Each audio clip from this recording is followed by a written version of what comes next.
Hola a todos, Glenn Deason aquí y hoy estoy acompañado por Alexander Mercuris y el profesor John Mearsheimer. Así que bienvenidos a ambos. Encantado de estar aquí, encantado de estar aquí. Todos hemos estado viajando a diferentes lugares en las últimas semanas, así que es genial que todos hayamos encontrado tiempo para reunirnos aquí en línea nuevamente. Y desde la última vez que hablamos ha habido grandes cambios en el mundo. Veo. Bueno, obviamente, Israel y Líbano ahora están en guerra, con Beirut siendo reducido a cenizas. Irán eventualmente tomó represalias contra Israel con un bombardeo a gran escala, e Israel probablemente esté planeando un ataque contra Irán, lo que por supuesto podría envolver a toda la región en una guerra importante, atrayendo también a los Estados Unidos. Pero pensé que podríamos comenzar hoy con Europa, es decir, con Ucrania. Ahora vemos que la situación parece estar deteriorándose rápidamente para los ucranianos. Parece que hay un colapso militar. El plan de victoria de Zelensky parece haber sido rechazado por los países de la OTAN, y los propios países de la OTAN parecen estar reconociendo que la guerra está perdida. Al menos hay cambios en el frente diplomático, ahora mirando hacia un posible acuerdo de paz, quizás no uno bueno.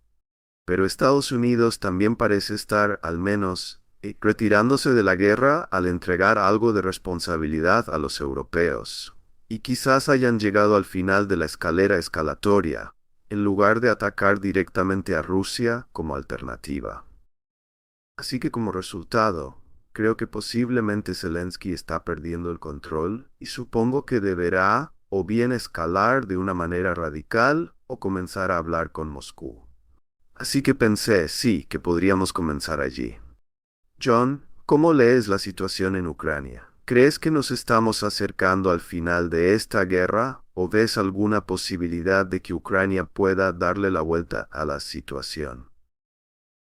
Glenn, me gustaría comenzar con Alexander y obtener la opinión de Alexander sobre lo que está sucediendo en el campo de batalla, porque él sigue eso mucho más de cerca que yo. Yo estuve viajando e intenté mantenerme al tanto de lo que está sucediendo en el campo de batalla, pero no tengo una idea tan clara como debería.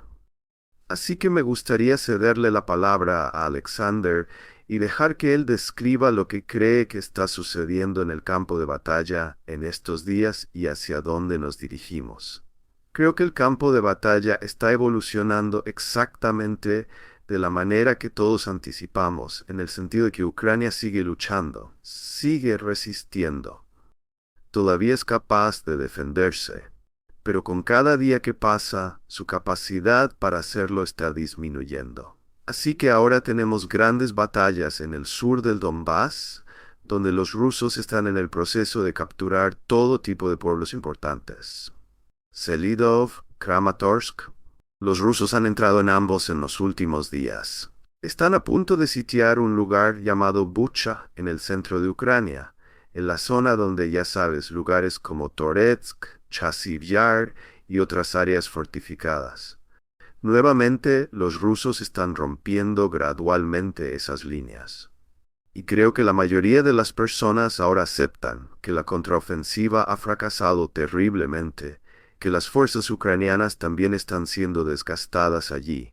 Y uno tiene la sensación, cada día, de que hay un artículo muy interesante, por cierto, de ayer en el Daily Telegraph, sobre cómo incluso los soldados ucranianos están comenzando a desmoralizarse. Incluso los soldados ucranianos más fieros y determinados están perdiendo la moral. Creo que hay una sensación general en todo el frente de batalla de que sí, los combates todavía continúan, pero estamos llegando al final de este periodo de la guerra.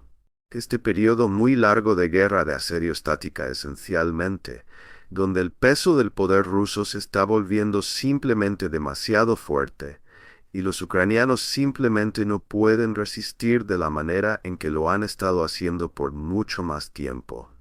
Voy a añadir rápidamente, ya que me diste la palabra primero. Creo que ahora todos, los estadounidenses, los europeos y los propios ucranianos, reconocen que Ucrania está perdiendo la guerra. Incluso The Economist dijo hace unas semanas que Ucrania está perdiendo la guerra. Pero no comparto ningún optimismo sobre una solución diplomática o una negociación. En varios momentos de las últimas semanas, quise creer que algo así podría estar a punto de suceder, pero realmente no tengo la sensación de que algo así esté en el horizonte. Creo que los estadounidenses no están interesados en negociar con Putin y los rusos. Creo que preferirían que la guerra continúe, incluso si los rusos eventualmente ganan. Desde su punto de vista, está bien. Pueden retirarse, pero ya han obtenido bastante de la guerra. Han cortado las relaciones entre Europa y Rusia. No creo que los estadounidenses estén buscando una solución diplomática. No creo, de manera crítica, que los propios ucranianos estén buscando una. Me pareció muy deprimente toda la historia alrededor del plan de victoria de Zelensky. Nota que no hay voces, al menos ninguna que yo conozca, en Ucrania que estén pidiendo algún tipo de solución negociada o diplomática, ninguna. Y en Europa, no creo que seamos capaces de organizarnos en absoluto. Así que la pregunta es, ¿los rusos van a ganar? Sin que, creo yo, los rusos por el momento hayan trabajado en algún tipo de plan sobre lo que van a hacer con esa victoria. Es decir, esa es la otra cosa. No creo que ellos hayan decidido qué significa exactamente la victoria para ellos, dónde van a establecer las fronteras, qué van a exigir de Ucrania, o lo que sea que quede de Ucrania. Así que creo que todo es muy incierto en este momento en todos los aspectos, salvo en uno, y es que los rusos están ganando la guerra. Sí, estoy totalmente de acuerdo con eso. Quiero decir, lo que uno desearía aquí es algún tipo de acuerdo de paz significativo, pero que ponga fin a este conflicto de una vez por todas. Pero creo que es casi imposible de conseguir. Quiero decir, lo que Putin está exigiendo, solo para propósitos de iniciar las negociaciones, es que Ucrania y Occidente reconozcan su anexión o la anexión rusa de esos 4 oblasts de Ucrania más Crimea, y además que Occidente y Ucrania se comprometan a no incorporar a Ucrania en la OTAN, creando una Ucrania legítimamente neutral. Y creo que Occidente y Ucrania simplemente no van a estar de acuerdo con eso. No está en las cartas. Así que si estás jugando con la mano no de Rusia, la pregunta es, ¿qué haces entonces? Y mi opinión es que, si eres los rusos, tomas la mayor cantidad de territorio posible. No quieres ir demasiado al oeste porque entonces comienzas a absorber grandes cantidades de ucranianos étnicos, lo que significa problemas interminables. Pero si eres los rusos, creo que si puedes tomar Odessa, puedes tomar Kharkov, los tomas, ¿verdad? Porque nuevamente, si no vas a obtener un acuerdo de paz significativo, no vas a obtener una Ucrania neutral. Quieres tomar la mayor cantidad de territorio posible, con fines de defensa, y además quieres hacer todo lo que puedas para debilitar a Ucrania, para asegurarte de que ese estado disfuncional remanente sea realmente disfuncional y controle la menor cantidad de territorio posible, y que no sea un candidato legítimo para convertirse en miembro de la OTAN. Entonces, el problema que Occidente y los ucranianos enfrentan al retrasar esta guerra y no alcanzar algún tipo de acuerdo significativo, un acuerdo de paz con los rusos, es que le dan a los rusos incentivos poderosos para tomar más y para hacer más y más daño a Ucrania. Así que es realmente contraproducente. Y el resultado final es que lo que vas a obtener es un conflicto congelado. Y ese conflicto congelado será una mala noticia, porque significará relaciones perpetuamente envenenadas entre Rusia y Ucrania y entre Rusia y Occidente. Y dado que hay todo tipo de posibles puntos de conflicto en Europa del Este, el Ártico, el Mar Báltico, Kaliningrado, Bielorrusia, Moldavia y el Mar Negro, este conflicto podría convertirse en una guerra caliente nuevamente, muy fácilmente. Así que realmente estamos en una situación desastrosa. Es difícil imaginar cuánto problema hemos causado. Nosotros, me refiero a Occidente, porque creo que somos los principales responsables de este desastre. Y nuevamente, simplemente no veo ninguna salida significativa. ¿Puedo decir que estoy completamente de acuerdo? Antes de pasarle la palabra a Glenn, ¿puedo decir solo para apoyar lo que acabas de decir, John? Putin mismo. En Kazán dio una conferencia de prensa y dijo que la única paz negociada que es aceptable desde el punto de vista ruso, es una paz permanente y completa. Una paz que no solo le dé a los rusos todo lo que quieren, sino que también perdure. Específicamente descartó una paz que sería una especie de armisticio, que luego resultaría en que cada lado se prepare para el próximo conflicto. Así que eso habla exactamente de lo que dijiste, dejando lo que quede de Ucrania demasiado débil para ser cualquier tipo de oponente. Por el momento, lo que no he escuchado ni visto de los rusos es cualquier idea de los detalles que podrían estar trazando a medida que avanza la guerra. Y no creo que hayan estado pensando mucho en eso, pero es exactamente tu punto. No aceptarán lo que temerían que fuera una paz temporal. Y no veo a nadie, del lado occidental o del lado ucraniano, que esté dispuesto a aceptar un acuerdo de paz que satisfaga a los rusos en ese sentido. Glenn, si puedo intervenir rápidamente para seguir a Alexander antes de ir contigo. También creo, Alexander, que la evidencia es abrumadora de que Putin siente que confió en Occidente en el pasado y que ellos se aprovecharon de él y no lo hará de nuevo. No confía en Occidente, ni un ápice. Y eso incluye a Donald Trump, así como a Kamala Harris. Va a negociar con mano dura. Y por cierto, todavía no estamos hablando de Oriente Medio. Creo que esta es la conclusión a la que han llegado los iraníes. Los iraníes intentan negociar con los estadounidenses y entienden que Estados Unidos es inequívocamente hostil y que tienes que jugar duro con los estadounidenses. Es la única manera de tratar con ellos. Y volviendo al caso ruso, creo que Putin entiende perfectamente que no quieres hacer ninguna concesión, ¿verdad? A menos que obtengas un acuerdo de paz significativo. En ausencia de un acuerdo de paz significativo, tienes que jugar duro. Tienes que ser despiadado con Occidente, porque ese es el único lenguaje que entienden. Estoy de acuerdo con el tema de la confianza, pero creo por supuesto que esto se remonta mucho más atrás. Creo que ahora ellos se sienten engañados. Desde los días de Gorbachev, la idea de que tendrían una Europa inclusiva. Esto fue visto como una violación de la confianza, ya que en lugar de eso expandimos la OTAN y por supuesto muchos otros problemas hasta 2014. Pero es importante recordar, incluso entonces, que los europeos negociaron con los ucranianos la idea de un gobierno de unidad en Ucrania, que luego fue derrocado. Así que nuevamente ven a Occidente como rompiendo acuerdo tras acuerdo. Y por supuesto, 7 años de Minsk se rompieron. Las negociaciones de Estambul, que creo que ahora la evidencia es abrumadora de que también se rompieron.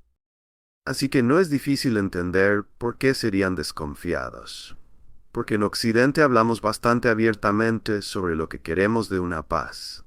Decimos, bueno, podemos congelar temporalmente las posiciones allí y luego Ucrania puede intentar recuperarlas en el futuro. Entonces, esta no es una buena propuesta para los rusos. Pero estuve reflexionando un poco sobre lo que Alexander dijo, sobre este optimismo temporal. Y yo también me volví optimista por un tiempo. Simplemente porque parecía racional que este fuera el momento para negociar. Porque esta es una guerra de desgaste. Dos bandos agotándose mutuamente. Lo cual para la OTAN, dado que esta es nuestra guerra por poderes, es una buena posición para estar. Es decir, las fronteras no cambian y cada lado se está desgastando mutuamente. Sin embargo, una vez que Ucrania ahora está perdiendo, una vez que se avecina un colapso, es cuando las cosas se ponen mal. Esto significa grandes tasas de bajas en el lado ucraniano. La pérdida de territorio estratégico, todo esto hace que esta sea una muy mala guerra para la OTAN. Así que parece que tenemos un incentivo, al menos en apariencia, para poner fin a esta guerra. Pero y también, sabes, Si no vamos a poner fin a la guerra, la alternativa sería escalar. Pero obviamente no saltamos al plan de victoria de Zelensky en términos de que la OTAN ataque directamente a Rusia o que Ucrania entre inmediatamente en la OTAN. O incluso, ya sabes, aplaudir o alentar los comentarios de Zelensky sobre adquirir armas nucleares. Entonces simplemente no parece que, en cambio, estemos impulsando estas ideas poco realistas, como territorio a cambio de membresía en la OTAN o congelar el conflicto, cosas que nunca serían aceptables para Rusia. Así que tengo dificultades para entender esto. Estamos simplemente esperando con la esperanza de que algo maravilloso pueda surgir inesperadamente. ¿O es que teníamos una posición tan maximalista que no íbamos a hablar con Putin y que íbamos a derrotarlos en el campo de batalla? Es difícil cambiar esta posición tan maximalista. Simplemente tengo dificultades para entender cómo. Es evidente hacia dónde va esto. Obviamente no al leer los medios, pero puedes ver hacia dónde va este conflicto, y no es en nuestro interés. Así que simplemente parece que el actor racional ahora buscaría una solución diplomática. Si puedo hacer un comentario rápido en respuesta a lo que acabas de decir, creo que desde el punto de vista estadounidense es fácil dejar que este conflicto continúe y se convierta en un conflicto congelado.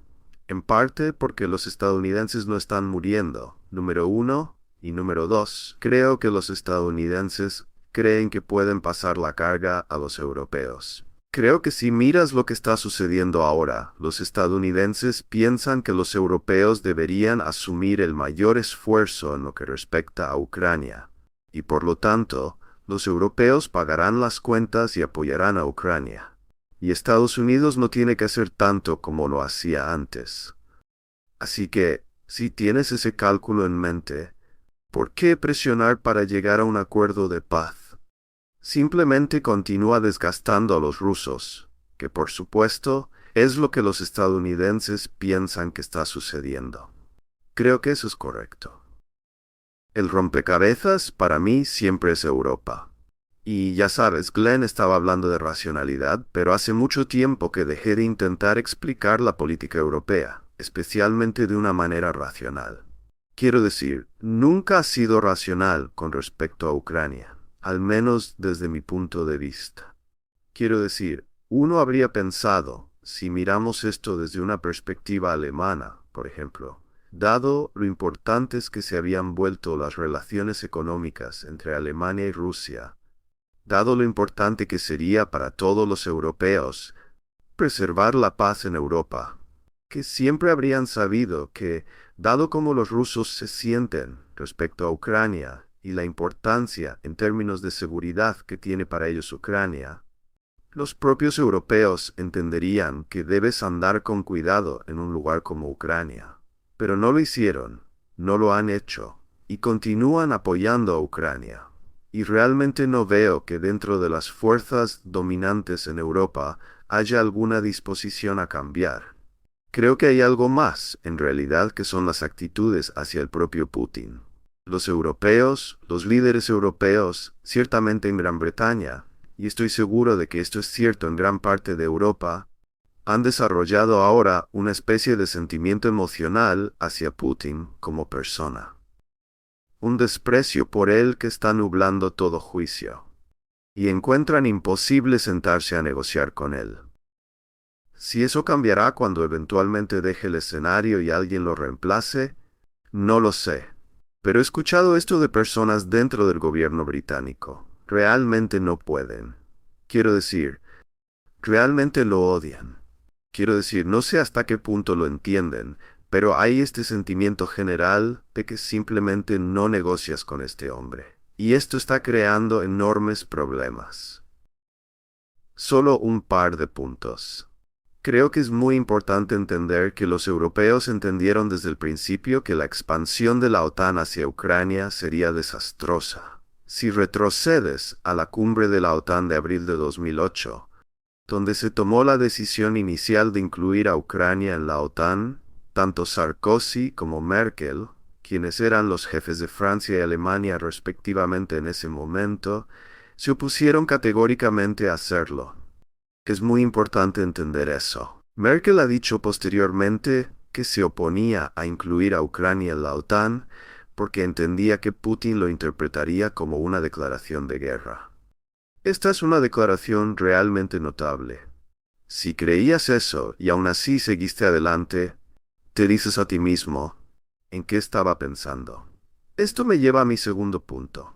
Creo que la razón por la cual los europeos no actúan de manera independiente y, en tu opinión, Alexander, parecen irracionales, es porque están profundamente preocupados por alienar a los estadounidenses y que los estadounidenses abandonen Europa. Creo que los europeos más que nada quieren mantener a Estados Unidos en Europa porque creen que Estados Unidos sirve como un pacificador. La OTAN es un instrumento maravilloso para mantener la paz en Europa. Y en una era en la que China está en ascenso y los estadounidenses están hablando de girar hacia Asia, a los europeos les preocupa enormemente que los estadounidenses se alejen de Europa.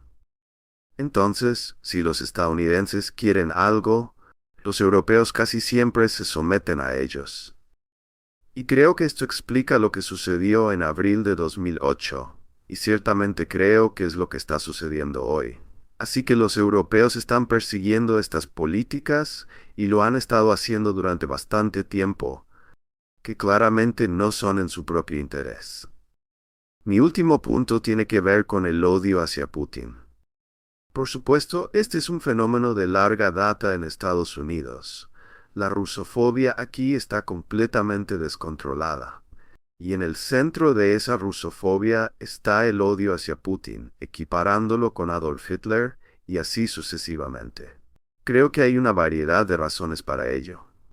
Si quieres saber lo que está pasando en Europa hoy, creo que se debe en gran medida al hecho de que Putin los ha derrotado. El hecho que los europeos entraron en una pelea con los rusos. Y Putin, por supuesto, es el hombre principal a cargo en Rusia y ha derrotado a los europeos. Y creo que cuando eso sucede, la gente se enfurece. Y creo que esa es la reacción que ves en Europa. Creo que es mucho más complicado en Estados Unidos. En Estados Unidos tiene mucho que ver con lo que pasó en 2016. Donde mucha gente, especialmente en el Partido Demócrata, culpa a Putin por la elección de Trump y la derrota de Hillary Clinton. Pero no creo que eso aplique en Europa. Bueno, los estadounidenses creo definitivamente parecen más pragmáticos, porque cuando se dan cuenta de que la guerra está perdida, al menos pueden retirarse. Creo que los europeos se comprometieron demasiado y aprecio lo que dijiste también, la ironía de que fueron los europeos quienes vieron esto venir y advirtieron en contra. Pero, una vez que se involucraron, creo que ahora es demasiado tarde para retirarse y ahora es efectivamente todo o nada. Porque si ganamos, entonces Europa se revivirá, y si perdemos, esta será la irrelevancia duradera de Europa. Y también creo que está la preocupación de que Estados Unidos también abandone Ucrania. Y si combinas esto también con cómo Estados Unidos ha actuado económicamente allí, por ejemplo con la Inflation Reduction Act, ley de reducción de la inflación, en la que se les percibe, como canibalizando las industrias europeas. Creo que es un poco un shock para los europeos, porque ya sabes, durante siglos hemos sido el sujeto en los asuntos internacionales, y creo que estamos comenzando a darnos cuenta de que ahora somos el objeto, que ya no movemos las piezas del ajedrez, sino que nos hemos convertido en las piezas del ajedrez. Y creo que muchos quisieran asegurarse de que no continuemos en esa dirección, lo que a menudo explica por qué tienes esta visión un poco infantil de lo que son las alianzas, especialmente en este país, en Noruega. Creen que una alianza significa que tus intereses son idénticos. Que sí, que casi son como amigos. Y es bastante extraño. Recuerdo en los años 90, cuando George Kennan usó la frase imaginación política al condenar la incapacidad de Occidente para idear una arquitectura de seguridad posterior a la Guerra Fría. que no se redujera a qué alianza se unirían los países, que no pudiéramos idear un nuevo sistema. Y creo que ese también es el principal problema de Europa. Realmente no podemos imaginar nada más que ser liderados por Estados Unidos. Porque, en honor a la verdad, creo que ha sido bueno en muchos aspectos para los europeos tener a Estados Unidos como pacificador. Pero creo que eso es lo que veo en el resto del mundo. ¿Cómo reaccionan ante la creciente multipolaridad? Todos están persiguiendo políticas exteriores multivectoriales. Conéctate con todos los centros de poder. Esto les da, ya sabes, más prosperidad económica u oportunidades, lo que también se traduce en una política exterior autónoma e independiente. Mientras tanto, los europeos están haciendo exactamente lo contrario. Simplemente se están retirando bajo el paraguas de Estados Unidos y nuevamente son menos prósperos, más irrelevantes. Y están haciendo todo esto al mismo tiempo que ponen todos sus huevos en la misma canasta, al mismo tiempo que reconocen que Trump podría ganar. Y además pensamos que él es el próximo Hitler. Así que nada aquí huele a racionalidad. Sí. Hoy, por ejemplo, Der Spiegel llamó a Elon Musk el enemigo público número 2, porque ya sabes, quiere destruir la democracia liberal, ya que apoya a Trump. Así que vemos todo esto al mismo tiempo. Creemos que Estados Unidos será tomado por Hitler, y aún así no diversificamos nuestros lazos. Simplemente nada tiene sentido aquí. Pero escucha la retórica, y creo que está claro por qué. No, esto es completamente cierto. Quiero decir, digo esto hablando de Gran Bretaña. Hubo dos grandes shocks en Gran Bretaña en últimos años. Uno fue la negociación del Acuerdo de Minsk, en el que los británicos de repente descubrieron que los alemanes, los rusos y los franceses estaban reuniéndose y acordando un acuerdo de paz sobre un conflicto en Europa, y Gran Bretaña ni estuvo involucrada ni informada. Y para los británicos, a nivel psicológico, esto fue algo absolutamente impactante. Y gran parte de la explicación para la histeria británica y el feroz apoyo a Ucrania, creo que proviene de esto, del hecho de que no estuvieron involucrados por primera vez, creo, en la historia reciente, en una negociación clave para establecer la paz en Europa. Y aquí ves el sentido de rivalidad británica hacia Alemania y Francia, especialmente Alemania, que aflora bajo la superficie. Recuerda, Gran Bretaña era miembro de la Unión Europea en ese momento, eran aliados en la OTAN, pero rasca bajo la superficie, y puedes ver que todavía existe esta actitud intensamente rival entre las capitales europeas. Así que ese fue un shock. El otro shock fue la elección de Donald Trump y la retórica que la acompañó, en la que parecía poner en duda la OTAN. Y no fue solo Gran Bretaña, sino todos en Europa. Estaban colectivamente horrorizados por esto, porque esas rivalidades están ahí, esas incertidumbres sobre el lugar de Europa están ahí, y en muchos casos, estar conectados con Estados Unidos también permite a los europeos sentir que de alguna manera son parte del poder estadounidense, del poder occidental, parte de lo que los de afuera ahora han comenzado a referirse como Occidente colectivo. Así que vimos en un periodo de tiempo relativamente corto un acuerdo de paz alcanzado en el que algunos europeos estaban hablando con los rusos y no otros, con los demás sintiéndose excluidos, nerviosos y preocupados. Y el aliado estadounidense, el controlador de paz estadounidense, en efecto, finalmente dando indicios de que podría incluso estar considerando marcharse. Creo que, hablando desde Londres, es imposible sobreestimar la importancia de estos dos shocks. Si puedo intervenir aquí rápidamente y construir sobre el punto de Alexander sobre las rivalidades entre los países europeos, especialmente los más poderosos como Gran Bretaña y Alemania. También podríamos incluir a Francia en esto. Por supuesto, creo que eso es absolutamente cierto. Pero es por eso que el pacificador estadounidense es tan importante. Si realmente comienzas a pensar en ello, Mientras tengas un pacificador que realmente se manifieste no solo en la presencia estadounidense, sino en la OTAN, entonces puedes hablar de Europa como si fuera un solo Estado. Hay todo este discurso internacional sobre Europa como si fuera una entidad única. Pero lo que estás diciendo, Alexander, es que justo debajo de la superficie están todas estas divisiones.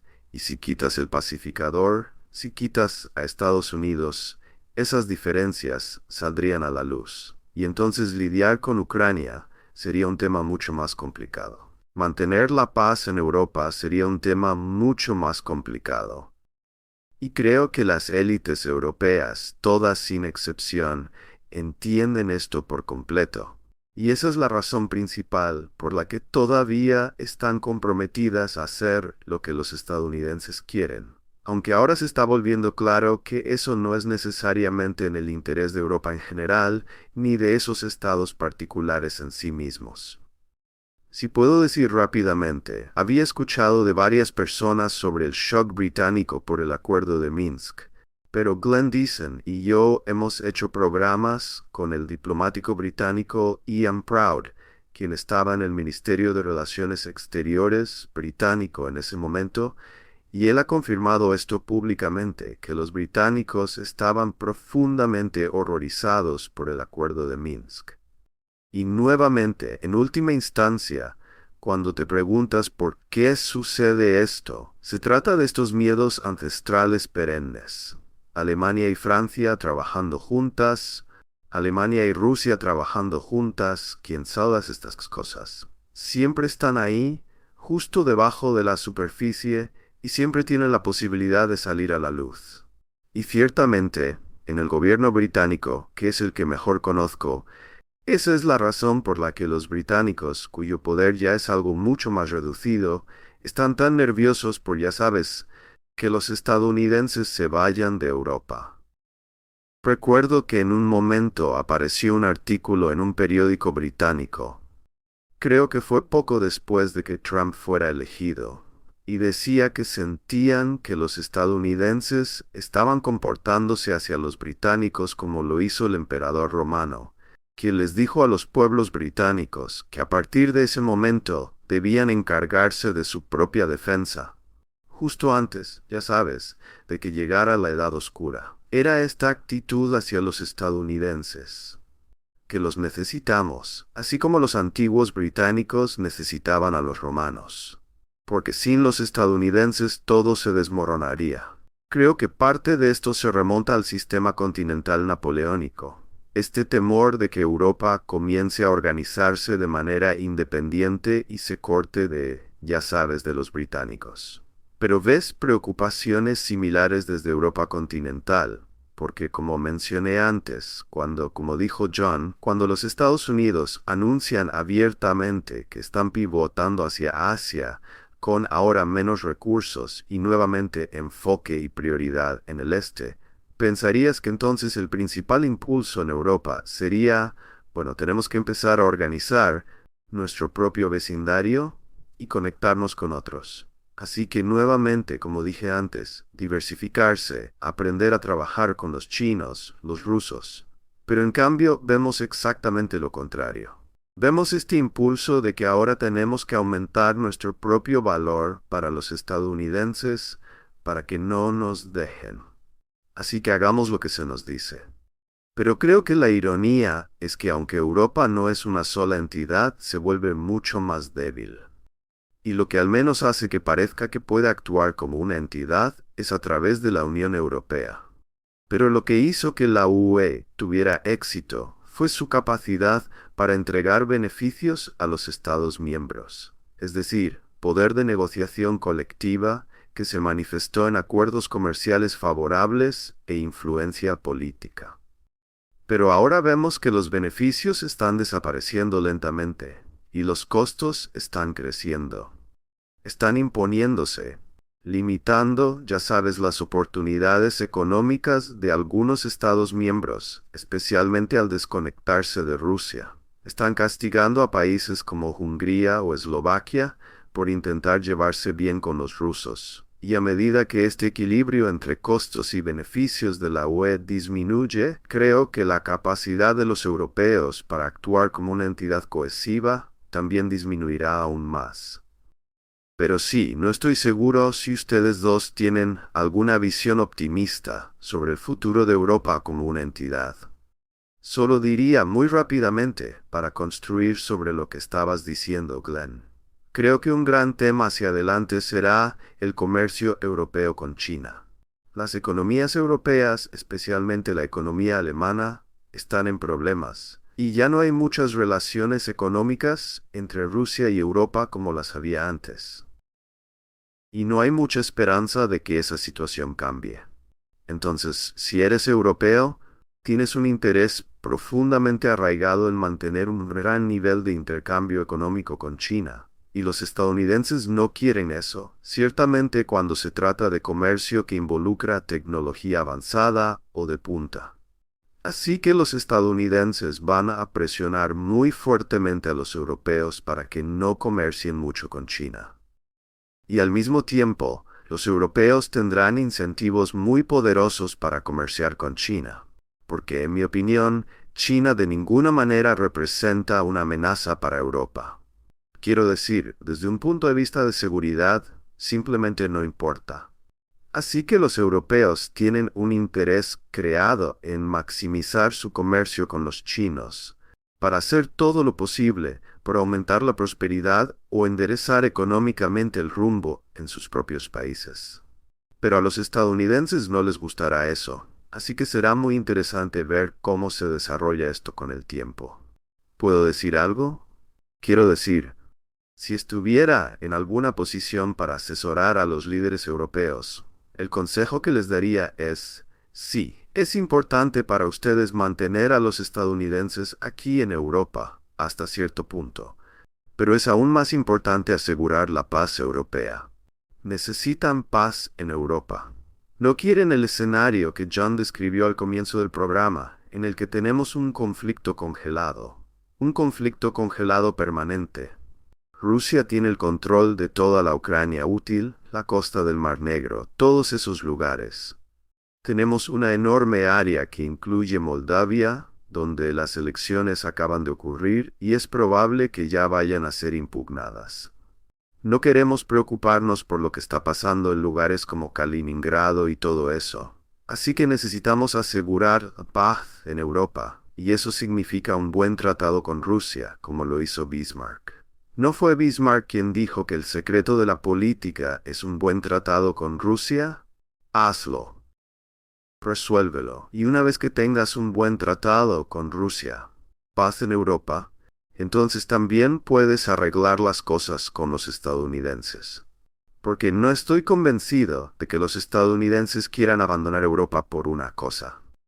Quiero decir, ¿por qué querrían irse de Europa? Y creo que podrías obtener una situación mucho más estable, mucho más satisfactoria en Europa. Una que sería beneficiosa tanto para los estadounidenses como para los europeos, si hicieras todo eso. Y luego, si tienes paz en tus fronteras orientales con los rusos, entonces podrías comenzar a abordar los muchos problemas en tus economías que existen, a los que realmente no estás prestando atención, porque no estás mirando adecuadamente. Y quién sabe, solo posiblemente, en ese caso, los rusos podrían, con el tiempo, comenzar a decirse a sí mismos, bueno, por muy atractivas que sean económica y en otros aspectos nuestras relaciones con China, al final del día, somos un país europeo en términos de nuestra cultura. Si vas a San Petersburgo o Moscú hoy, son ciudades muy europeas. Tal vez deberíamos comenzar a pensar más en nuestras relaciones con Europa y Occidente nuevamente a largo plazo. Entonces, este concepto de construir con China en su lugar podría cambiar. Ahora, esa sería una política racional para los europeos. No estoy diciendo que lograría todas las cosas que he dicho, pero creo que sería una política racional. El problema es que no muestran ningún signo de tener interés en ella, por cualquier razón. En este momento están decididos a mantener el conflicto con Rusia en curso, incluso mientras los está destruyendo a ellos. les está haciendo mucho más daño a ellos que a los rusos, y los estadounidenses están bien. Solo un comentario muy breve. Creo que, mientras hablaban, estoy muy de acuerdo, pero también pensé que esto vuelve al problema de la racionalidad y el pragmatismo, porque no es algo que hagamos muy bien en Europa. Y creo que parte de la razón es que creo que hemos caído demasiado profundamente en este agujero. Porque no solo son 10 años de una guerra por poderes con los rusos, sino que si vas aún más atrás, durante más de 30 años, casi creamos toda una ideología de paz liberal basada en la idea de que sería una buena idea volver a dividir Europa y militarizar estas líneas divisorias y simplemente moverlas gradualmente hacia la frontera rusa como receta para la estabilidad y la paz. Quiero decir, en retrospectiva, no fue un gran plan, diría yo. Pero después de haber construido toda una clase política durante los últimos 30 años, una ideología que justificaba a Europa, que incluye a todos excepto al país más grande de Europa, es muy difícil desandar este camino y tener una discusión honesta entre nosotros sobre los errores que hemos cometido. Y también toda esta relación, supongo, con Estados Unidos a través de la Guerra Fría, donde, ya sabes, seguridad por influencia. Los estadounidenses se quejarán de que los europeos no están pagando lo suficiente. Los europeos se quejarán de que no tienen suficiente autonomía, ya sabes, en términos de independencia europea. Así que siempre retrocedemos un poco de un lado a otro. Pero ahora que los estadounidenses están diciendo, escuchen, tenemos que ir a Asia, de todos modos. Y tenemos más exigencias para ustedes en términos de no tratar con los chinos, pero tenemos menos que ofrecerles. Ya sabes, mucho de esto. Pero la base de la relación está siendo desafiada. Pero en cambio no estamos hablando de ninguna de estas cosas. Simplemente estamos usando estos eslóganes de la Guerra Fría sobre, ya sabes, Moscú queriendo invadir Europa. Y vamos, por el amor de Dios, mantengamos la solidaridad. De lo contrario, todos hablaremos ruso el próximo año. Así que, sí, no es un buen momento para la racionalidad y el pragmatismo. Supongo que eso es a donde quiero llegar.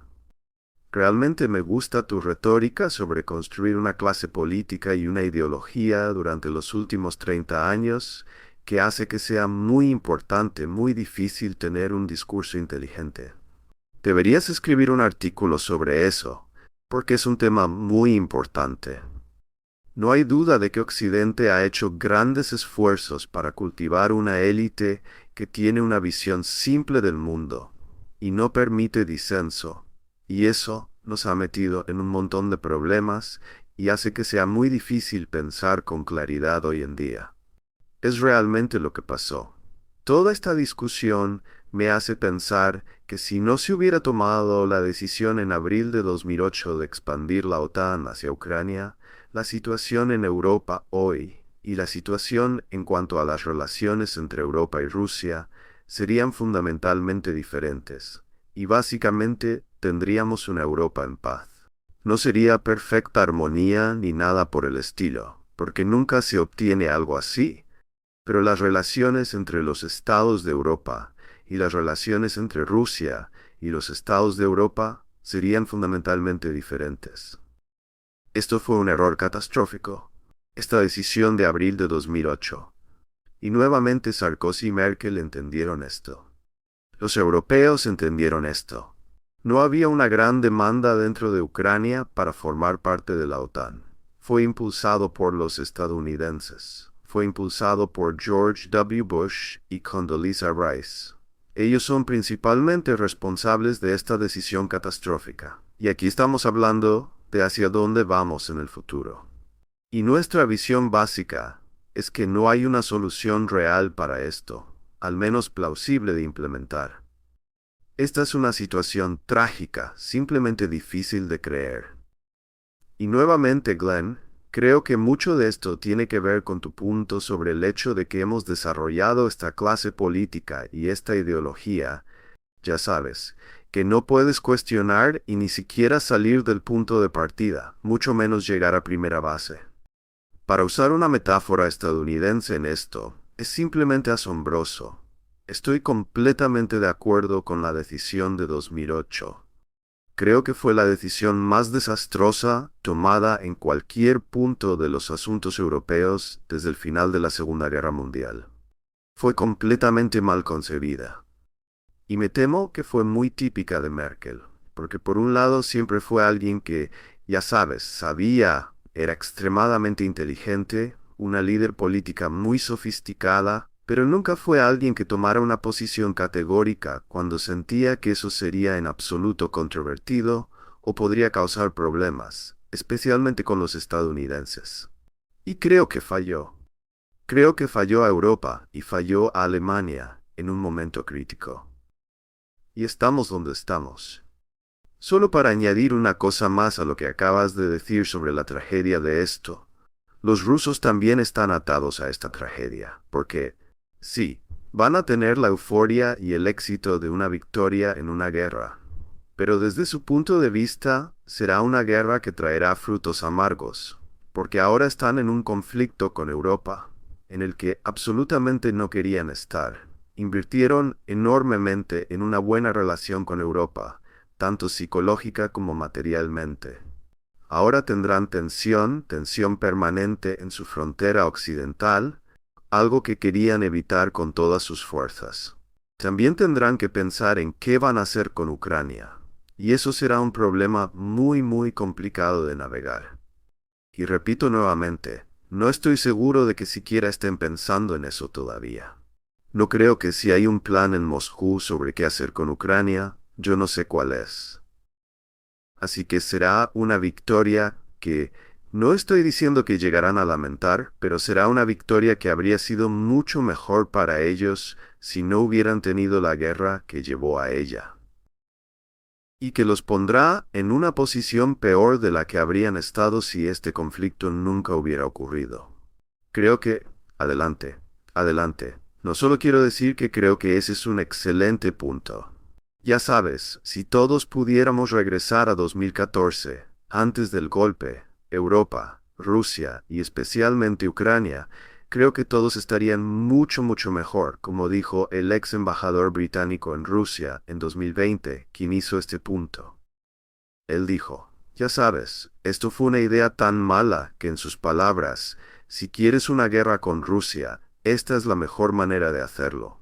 Intentar que Ucrania entre en la OTAN. Y también hizo el punto de que no tenía ningún sentido, dado que la gran mayoría de los ucranianos ni siquiera querían formar parte de la OTAN. Así que fue simplemente una tontería. Y sí, simplemente la peor política posible, lo que nuevamente trae a la vida lo que habríamos recorrido en este camino. Sí, gracias por interrumpir. No, para nada. No, solo quería construir sobre lo que dijo Alexander y hacer 2 puntos rápidos. Uno es no subestimar los costos que los rusos tendrán que pagar por todas esas ciudades y pueblos que ahora están destruyendo y que van a convertirse en parte de Rusia. Va a ser enormemente costoso reconstruir esas partes de Ucrania que se incorporen a Rusia. El segundo punto que haría es, y voy a ser acusado, no por ustedes, sino por otros, de ser un apologista de Putin por decir esto. El hecho es que Putin hizo enormes esfuerzos, en mi opinión, para evitar una guerra. Creo que entendió exactamente lo que estás diciendo, Alexander, desde el principio. No quería pelear con Occidente. Como ambos saben, en 2021, el 17 de diciembre de 2021, para ser exactos, envió una carta tanto a Stoltenberg como a Biden, tratando de iniciar negociaciones para evitar cualquier conflicto potencial. Y luego, una vez que la guerra comienza el 24 de febrero de 2022, inmediatamente después, Putin se acerca a los ucranianos para iniciar negociaciones y detener la guerra. Creo que entiende completamente que una guerra sería desastrosa para Rusia, y es importante tener buenas relaciones entre Rusia y Occidente, incluyendo Europa y Estados Unidos. Pero nuevamente creo que Estados Unidos tiene la mayor parte de la culpa en esto. Estados Unidos está presionando muy fuerte para humillar a los rusos y no negociar con ellos.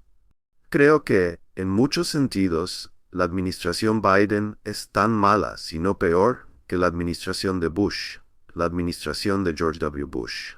Fue la responsable de la decisión de abril de 2008. Una vez que Biden asume la Casa Blanca en enero de 2021, comienza a presionar muy fuerte para incorporar a Ucrania en la OTAN. La idea de que este tema está fuera de la mesa y que los estadounidenses realmente han perdido interés en ese tema controvertido es una tontería. Si miras lo que sucedió a lo largo de 2021, no es casualidad que aproximadamente un año y un mes después de que Joe Biden asuma la Casa Blanca, comience la guerra, porque Biden está jugando duro con los rusos. Él cree que puede imponer la expansión de la OTAN a la fuerza. Por supuesto, eso no ha resultado ser el caso. Y por cierto, una vez que comienza la guerra, y parece que los ucranianos y los rusos van a llegar a un acuerdo, los estadounidenses y los británicos intervienen y le dicen a Zelensky que se retire. ¿Por qué? Porque creemos que podemos derrotar a los rusos. Nuevamente, se ve que Estados Unidos ha jugado un papel clave en generar y perpetuar esta terrible guerra. Estoy de acuerdo con eso. Estoy completamente de acuerdo. Sí, hay una entrevista desgarradora, de hecho, a fines de marzo de 2022, donde Zelensky es entrevistado por The Economist y hace este punto de que muchos países occidentales preferirían convertir esto en una guerra larga en lugar de hacer la paz. Y luego advierte que sí, ellos quieren hacer esto para agotar a los rusos, incluso si eso significa la desaparición de Ucrania. Y viendo que siguieron ese camino de todos modos, es simplemente horrible. Sí,